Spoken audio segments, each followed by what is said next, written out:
زار دشم وطنه ساجب شکل شارونه دي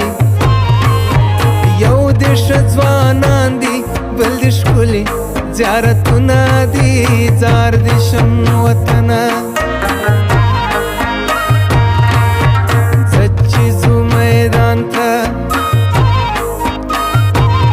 په وردګو کې به شپې وکړو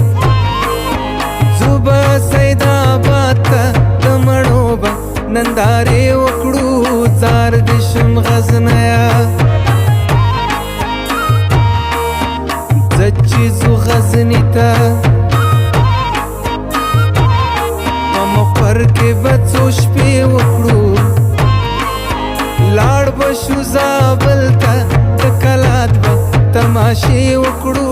زار دشم کندهاره